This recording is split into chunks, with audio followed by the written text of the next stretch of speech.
Silakan duduk Bapak Ibu dan rekan-rekan muda, baik yang onsite maupun yang online.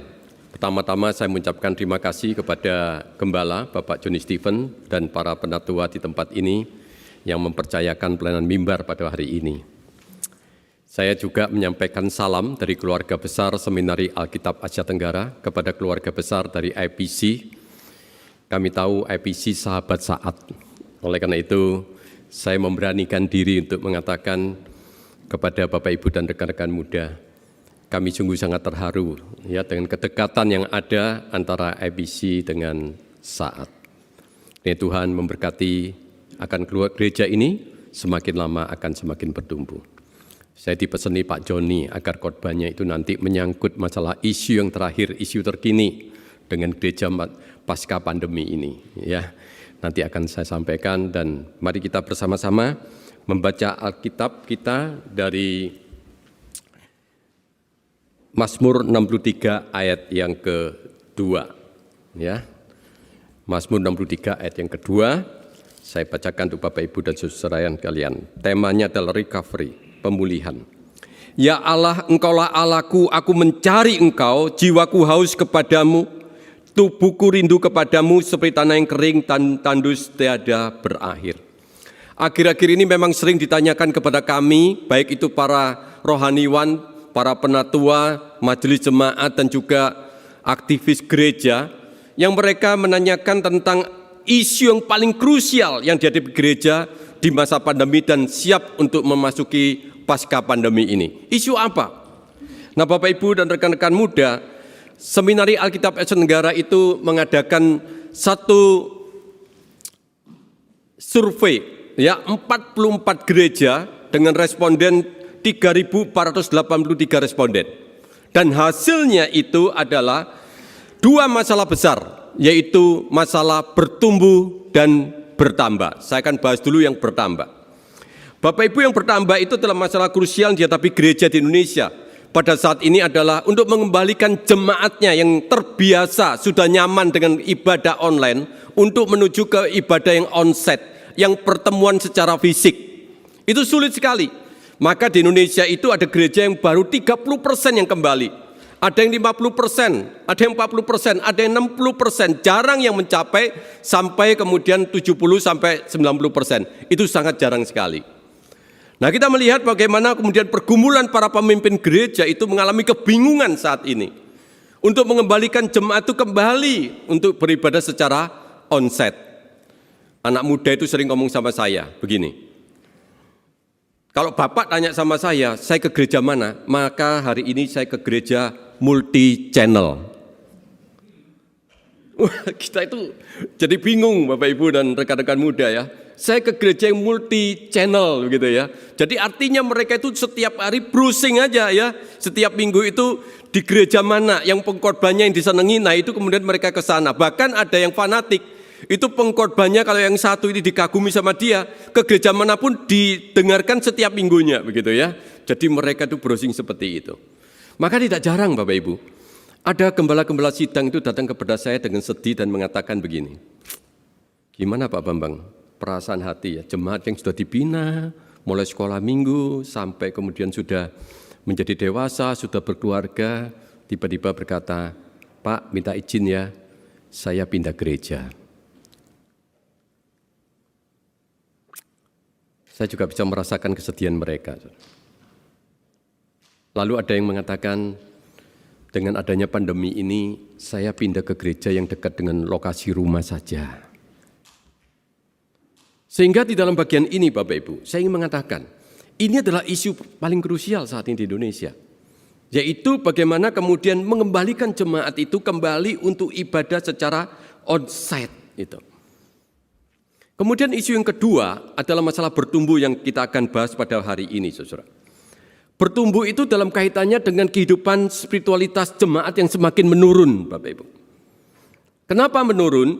Karena dengan ibadah online yang kemarin kira-kira 1 tahun lebih gitu ya, gereja Indonesia itu ibadahnya secara online, maka kemudian menjadi satu masalah yang besar, di mana kemudian pada saat ibadah online itu jemaat tidak lagi beribadah secara kusuk dan khidmat, ada di rumah. Bahkan kemudian bertambah lama bertambah tidak khidmat. Kenapa? Ada yang beribadah sambil minum kopi bersama dengan keluarganya. Ada seorang ibu yang jujur ngomong sama pendetanya, ngomong begini, "Pak, saya ini sibuk setengah mati. Kalau ke gereja itu, saya langsung ke gereja, saya tidak bekerja apa-apa. Tapi di rumah sekarang ini sibuk, Pak. Kenapa? Semua ada di rumah, cucu di rumah, anak menantu semua di rumah. Jadi akhirnya bukan bertambah santai hari Minggu, tapi bertambah sibuk karena harus masak. Saya jujur aja kadang-kadang beribadah sambil masak, Pak." Ini pengakuan jujur loh. Jadi kita melihat bagaimana kondisi kehidupan spiritualitas jemaat itu semakin lama semakin menurun. Mereka itu beribadah secara asal-asalan. Mereka tidak lagi memiliki satu kekhidmatan, satu hati yang sungguh dipersembahkan untuk Tuhan, untuk menyembah kepada Dia pada waktu beribadah. Sehingga kalau kemudian dikatakan mereka juga dengan adanya kondisi pandemi ini, waktu bersama dengan Tuhan itu tergerus dengan kesibukan yang ada di rumah. Seorang bapak berkata kepada saya seperti ini, "Saya itu sudah hampir tidak bisa, Pak Bambang. Di rumah itu sekarang saya harus WFH, kerja dari rumah. Istri juga kerja dari rumah. Anak juga harus belajar di rumah." Bayangkan, Pak, mulai pagi itu saya harus ngurus anak yang daring, kemudian saya juga harus mengurus pekerjaan saya, harus mengerjakan semua pekerjaan kami. Kalau dulu kami ada ada seorang pramuwisma yang ada di rumah, seorang pembantu di rumah, sekarang harus kami pulangkan karena akibat COVID seperti ini dan sebagainya, harus kerja semua sendiri sampai malam. Waktu bersama Tuhan itu hilang. Sehingga Bapak Ibu dan rekan-rekan muda, maka ada satu hal yang mereka berkata, "Saya ini sedang the dark night of the soul." Artinya apa, Bapak Ibu? Saya di dalam satu kondisi mengalami kekeringan rohani yang sangat akut. Jemaat itu merasakan bahwa sekarang ini dia tidak merasakan kehadiran Tuhan di dalam hidupnya. Dia merasa Tuhan itu sudah jauh dari dia. Dan dia berkata dengan sungguh-sungguh mengatakan, saat ini juga kalau boleh saya katakan, saya seringkali hidup itu tanpa merasakan bahwa saya itu membutuhkan Tuhan. Karena relasi yang intim dengan Allah itu tergerus dengan adanya pandemi, yang kesibukan demi kesibukan, baik itu kesibukan di rumah, kesibukan pekerjaan yang bertambah-tambah, ketidakpastian di dalam pekerjaan, ketidakpastian di dalam bisnis, semuanya itu menimbulkan kegaduhan di dalam hidupnya. Sehingga dia berkata, waktu bersama dengan Tuhan itu sudah tidak ada lagi. Tidak dapat dengan tenang untuk bersama dengan Tuhan. Saya tidak tahu apa yang terjadi juga dengan kehidupan dari Bapak Ibu dan rekan-rekan muda di IPC ini. Mari kita bersama-sama pada hari ini juga refleksi. Sebetulnya kehidupan kita itu bersama Tuhan seperti apa? Apakah kita semakin dekat atau justru kita semakin jauh? Di dalam kondisi yang seperti ini Bapak Ibu dan rekan-rekan muda, tentunya kita perlu ada recovery, ada pemulihan. Nah, mari kita bersama-sama belajar dari pergumulan Daud. Kalau kita melihat Daud, di dalam konteks Alkitab yang sudah kita baca tadi, Daud itu sedang dalam pelarian. Banyak penafsir yang mengatakan bahwa pelarian itu karena akibat kejaran anaknya sendiri, itu Absalom. Karena sebagian kecil juga ada yang mengatakan dari kejaran Saul, tetapi lebih banyak yang mengatakan dari Absalom. Nah, Bapak Ibu, kita melihat bagaimana Daud itu di dalam pelariannya meninggalkan takhta yang menjadi kebanggaan dirinya. Yang biasanya dikawal oleh satu kompi pasukan, sekarang hanya beberapa gelintir orang saja. Yang biasanya rakyat itu mengeluh-elukan dia, memuja dia, sekarang tidak ada lagi. Di dalam kondisi yang seperti ini kita juga melihat dia meninggalkan segala hartanya, emas, perak dan sebagainya. Dia harus datang kemudian dari gua ke gua. Yang biasanya tidur di istana yang begitu mewah, tempat tidur yang begitu enak untuk dia tidur, sekarang harus beralaskan tanah yang tidak rata itu untuk dia beristirahat. Demikian juga pada waktu dia lonely, kesepian sekali dalam hidupnya ini. Dia merasakan bahwa selama ini dia bersama-sama dengan begitu banyak orang, sekarang dia harus dalam gua, di dalam menghindari kejaran dari Absalom. Di dalam kondisi yang seperti inilah Bapak Ibu, kita melihat Daud juga mengalami satu kekeringan di dalam kehidupannya, mengalami kekeringan rohani yang akut di dalam hidupnya. Nah itulah kemudian di dalam Mazmur 63 ayat yang kedua itu, dia berkata, ya Allah, engkaulah Allahku, aku mencari engkau, dikatakan, jiwaku haus kepadamu. Oh luar biasa, ini perkataan dari seorang raja, seorang yang begitu hebat, tetapi dalam kehidupannya ternyata dia merasa haus kepada Allah. Tubuhku itu rindu kepadamu seperti tanah yang kering dan tandus yang tiada berair. Bapak Ibu, Pendeta Peter Wongso pernah mengajarkan ini kepada saya. Kamu harus membayangkan bagaimana di padang gurun yang kering, yang terik itu, kemudian seekor rusa itu harus mencari air. Dia akan berlari dengan sekencang mungkin untuk mencari di mana ada sumber air untuk dia bisa minum dan menjadi segar. Artinya pada saat itu kita harus membayangkan Daud itu di dalam pelarian itu merasakan ada satu kehausan yang luar biasa. Di dalam kehausan luar biasa seperti itulah dia berupaya bagaimana untuk menyegarkan akan dirinya. Tetapi dia tidak lupakan sumbernya, sumber air itu. Yaitu apa? Allah yang memberikan kesegaran dalam dirinya. Bapak Ibu, kenapa Daud itu mencari sumber akan kesegaran di dalam dirinya pada saat mengalami kekeringan rohani itu? Karena dia berkata, apa gunanya ya kerajaan itu? Harta, kedudukan, kekuasaan, selama ini dia dirindukan oleh rakyat, diagung-agungkan. Kemudian dia pergi tempat yang nyaman. Ternyata itu tidak memberi kepuasan di dalam dirinya. Tidak memberikan kepuasan secara rohani dalam dirinya. Daud itu merasakan bahwa segala sesuatu yang dimilikinya itu tidak memberi kepuasan di dalam dirinya. Dan itulah kemudian dia ungkapkan di dalam ayat yang ke-7 dan ke-9. Di sana kemudian dikatakan, apabila aku ingat kepadamu di tempat tidurku, dia berkata, merenungkan engkau sepanjang kawal malam, sungguh engkau telah menjadi pertolonganku dan naungan sayapmu, aku bersorak-sorai. Jiwaku melekat kepadamu. Ini penting Bapak Ibu, jiwaku melekat kepadamu. Tangan kananmu menopang aku. Apa artinya jiwaku melekat? Seorang penafsir Alkitab menggambarkan dengan begitu bagus Bapak Ibu. Yaitu apa?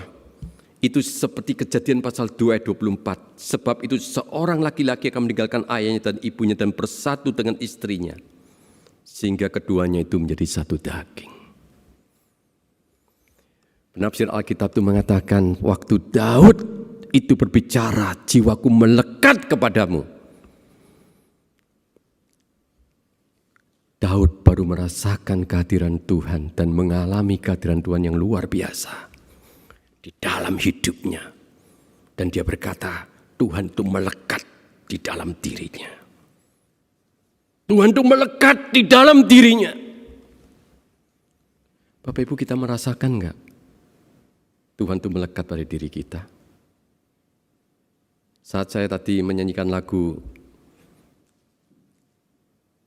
Engkau Allah menjadikan diri saya itu sebagai biji matamu. Saya menyanyikan dengan satu pujian yang mendalam dalam diri saya. Bagaimana kemudian kita ini bisa menjadi biji mata Allah. Artinya Allah itu melekat pada kita. Tapi apakah kita melekat pada Allah? Waktu menyanyikan lagu itu saya sungguh-sungguh merasakan Tuhan itu sungguh-sungguh menjadikan diri kita itu jadi biji matanya. Sesuatu yang melekat di dalam dirinya. Kita yang seringkali nakal, berdosa, tidak setia kepada Tuhan, Tuhan berkata, engkau biji mataku. Bapak Ibu, ada satu buku yang baik, satu buku yang ditulis oleh Nancy DeLemus itu mengatakan, kita diciptakan untuk keintiman. Bapak, Ibu, dan saya itu diciptakan untuk sebuah keintiman dengan Dia. Ini harus ingat, kita diciptakan untuk keintiman dengan Dia. Rasanya kesepian dan keterasian yang kita alami di pusat keberadaan kita. Karena apa? Ada satu lubang ciptaan Tuhan yang menuntut untuk diisi yang senantiasa oleh kita. Jadi dia mengatakan ada satu lubang di dalam relung hati kita yang terdalam. Dan lubang itu hanya dapat diisi oleh Allah. Ini juga perkataan dari Blaise Pascal, Bapak Ibu. Lalu dalam buku ini dikatakan, namun demikian betapapun baiknya hubungan yang diberikan oleh keluarga atau orang lain tidak mungkin dapat menutupi kekosongan dalam relung hati kita. Artinya, segala sumber yang lain, keluarga bisa mengasihi kita, segala sesuatu bisa mengasihi kita. Daud juga merasakan rakyat begitu mengasihi dia. Tetapi tidak dapat mengisi satu lubang keintiman yang Tuhan ciptakan dalam diri kita, yang hanya dapat diisi oleh Allah. Dan itulah kemudian Nancy DeLemus itu mengatakan, ini karena Allah menciptakan kekosongan dalam relung hati kita, dan hanya Dia satu-satunya yang dapat mengisi kekosongan tersebut. Ini harus diingat oleh kita, Bapak Ibu. Segala sesuatu dapat kita miliki, tetapi segala sesuatu yang kita miliki itu tidak akan dapat mengisi satu lubang keintiman yang Tuhan sudah ciptakan di dalam relung hati kita yang terdalam. Ini adalah satu persoalan yang krusial, Bapak Ibu. Satu persoalan yang harus kemudian kita bersama-sama untuk kita benar-benar perhatikan di dalam kehidupan kita. Kalau kita ingin mengalami, kalau Tuhan berkata melalui berkat itu, kiranya damai sejahtera yang melampaui segala akal akan turun atas kamu. Bagaimana damai sejahtera itu turun atas kita kalau relasi kita dengan Allah tidak baik? Bagaimana damai sejahtera yang berarti shalom itu dapat kita alami dalam hidup kita kalau relasi kita dengan Allah tidak baik? Bapak Ibu, tiap minggu datang Pak Joni angkat tangan, damai sejahtera melampaui segala akal akan turun ke atas kita. Apa itu akan dialami oleh kita kalau relasi kita tidak baik dengan Tuhan? Bagaimana sih Bapak Ibu mencerminkan kehidupan yang intimacy with God itu bisa terjadi, Bapak Ibu? Bapak Ibu, saya membaca satu buku yang tulis oleh Jules Bick, seorang profesor dari Puritan Reformed Theological Seminary di Michigan sana, Bapak Ibu. Dia menulis satu tulisan yang bagus yang bernama Prayerful, Bapak Ibu. Dia mengatakan di dalam kehidupan orang Kristen itu ada yang namanya berdoa dengan penuh doa dan berdoa tanpa doa. Bapak Ibu, dia lebih singkat ya karena waktu saya ingin mengatakan, Bapak Ibu. Dia berkata begini, berdoa dengan penuh doa itu adalah lebih dari satu tindakan formal. Artinya apa? Ya tadi penatua di sini memimpin kita berdoa gitu ya. Lalu kita merasa ya sudah ini satu formal dong, kebaktian itu kita berdoa. Waktu makan kita harus berdoa, itu satu tindakan formal. Waktu mau tidur kita berdoa, tindakan formal. Tapi dia ngomong begini, sebetulnya waktu berdoa itu kita mencurahkan diri kita sepenuhnya kepada Allah. Seorang penafsir Alkitab yang bernama Alexander Rose itu mengatakan, seorang yang berdoa penuh dengan doa adalah seorang yang berdoa dengan penuh intensitas. Seseorang bisa saja berdoa itu dengan bibirnya, namun dia tidak berdoa dengan hasrat yang mendalam dari jiwa hatinya. Dan itulah yang dikatakan Daud itu, waktu mengalami kesendirian itu, dia itu benar mencurahkan isi hatinya kepada Allah. Oswald Sander itu mengatakan, memperdalam keinginan dengan Tuhan adalah hasil dari keinginan yang dalam. Saudara, inilah yang mendasari pemikiran Jules Bick berdoa dengan penuh doa. Satu kehidupan yang doa yang timbul dari hasrat yang mendalam dalam jiwanya. Inilah yang mempertemukan dan memperjumpakan roh Allah itu dengan roh kita. Sehingga akan terjadi intimate soul di dalam diri kita. Tetapi keprihatinan Julbik ini mengatakan doa yang seperti ini sudah ditinggalkan. Bukan hanya jemaat, tetapi pemimpin-pemimpin gereja dan umat Kristen dimanapun sudah ditinggalkan. Tolak ukurnya dia berkata demikian, orang Kristen tidak lebih dari 5% dari waktunya 24 jam, sekitar 72 menit. Waktu dalam satu hari berdoa dengan penuh doa. Kita seringkali berdoa itu tanpa doa, Bapak Ibu. Doa tanpa doa itu yang saya gambarkan adalah seperti kita berdoa seperti answering mesin, Bapak Ibu. Coba Bapak Ibu kita periksa ya. Kalau Bapak Ibu mau makan doanya tetap sama enggak tiap hari? Sama Tuhan. Ada perasaan enggak?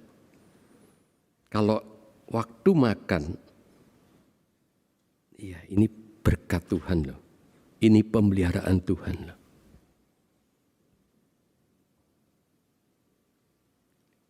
Tapi kita seringkali berdoanya enggak begitu kan?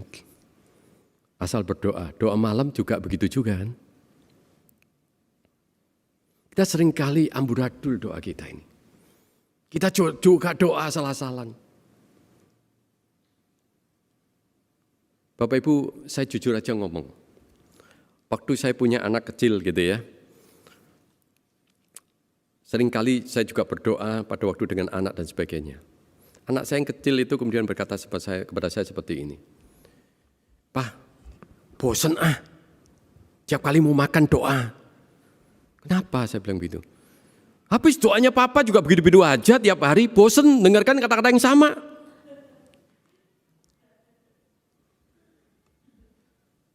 Waktu ada perkataan anak saya begitu, Bapak Ibu, saya menangis.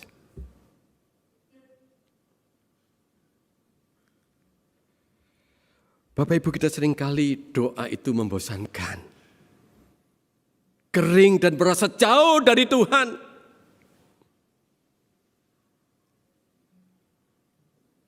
Bapak Ibu dan rekan-rekan muda pada saat ini saya mengatakan, inilah Julbik itu berkata demikian. Pada waktu kita itu menggambarkan, waktu kita itu doa tanpa doa, jiwa kita itu sudah membeku sebelum doa itu mencapai surga. Julbik mengatakan kalau doa itu penuh dengan doa, jiwa-jiwa itu menembus surga dan menghangatkan jiwa kita. Dan dia berkata itulah doa yang benar.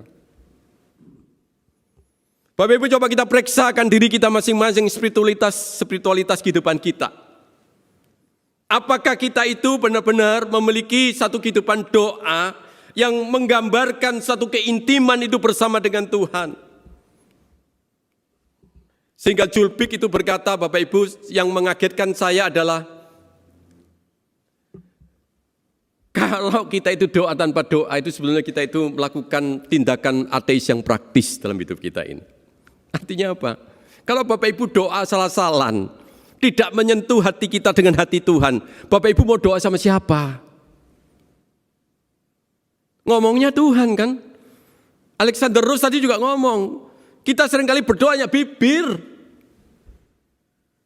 tapi enggak ke Tuhan.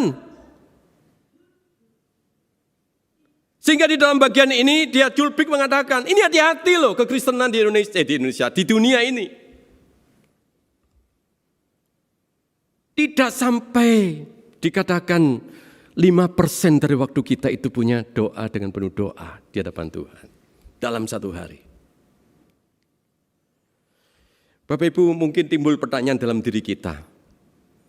Pak Bambang, sulit loh berjumpa dengan Tuhan di dalam doa-doa itu, di dalam keintiman dan bersama dengan Tuhan, relationship dengan Tuhan itu sulit.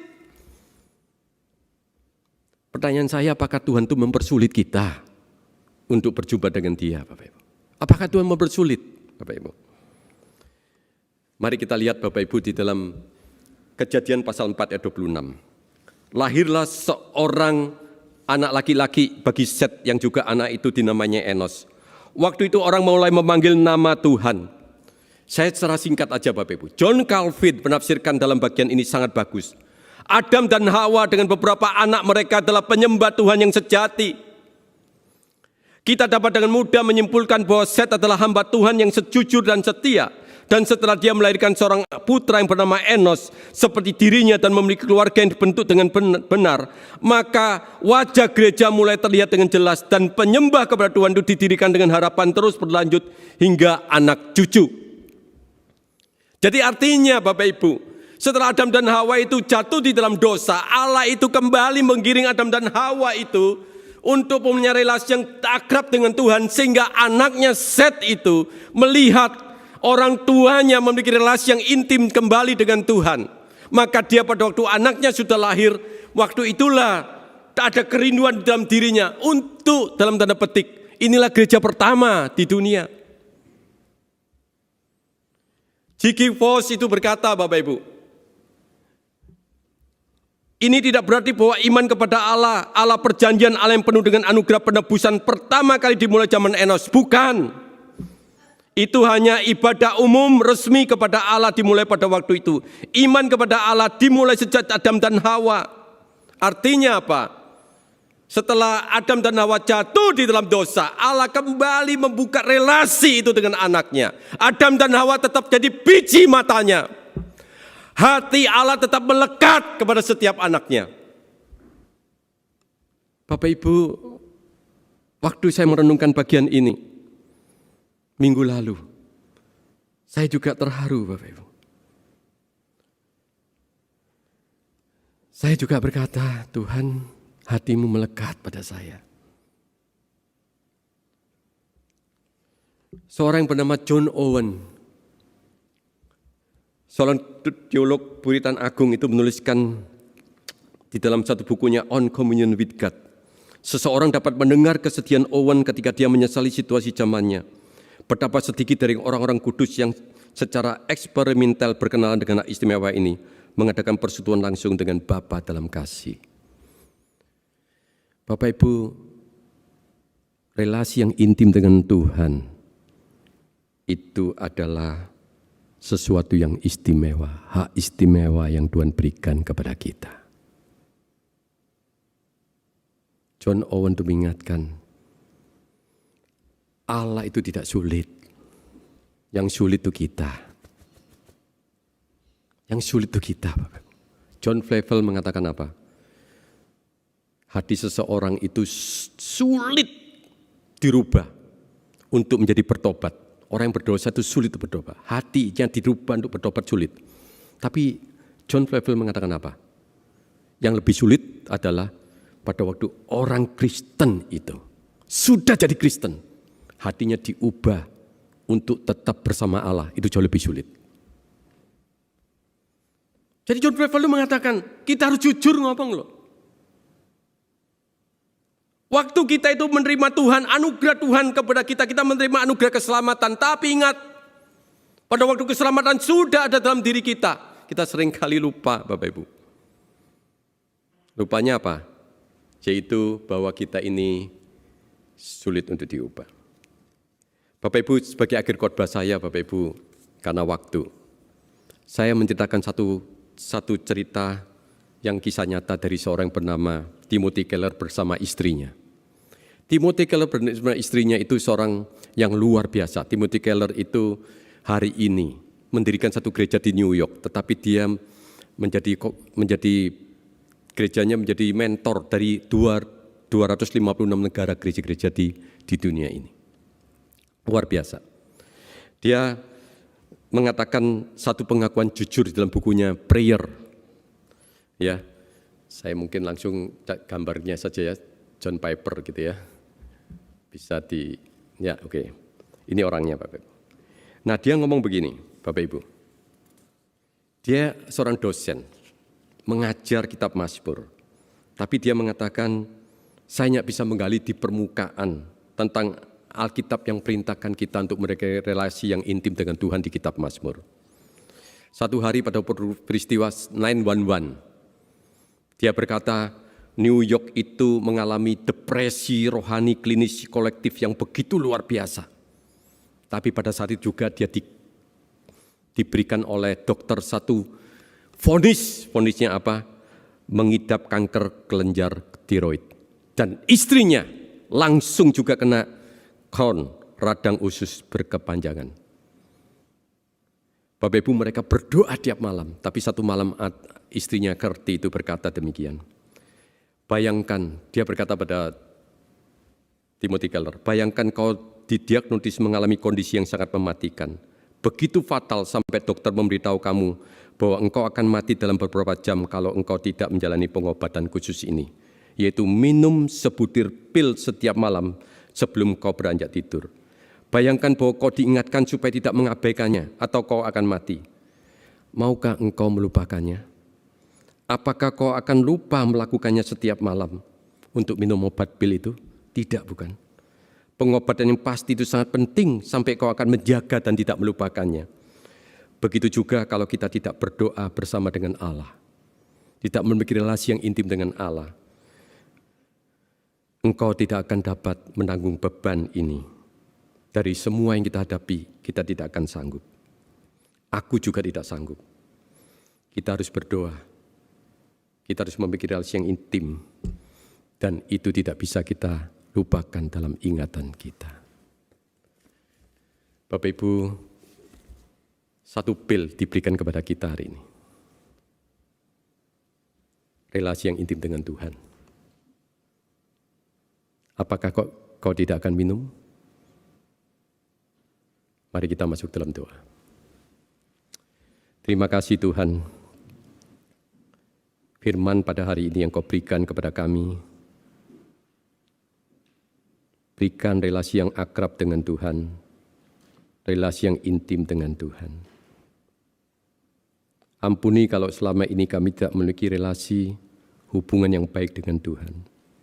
Hari ini Tuhan, mampukan kami melalui kuasa Roh Kudus untuk kami diingatkan tetap memiliki jiwa yang melekat kepada Allah. Dalam nama Tuhan Yesus Kristus kami naikkan doa kami ini. Amin.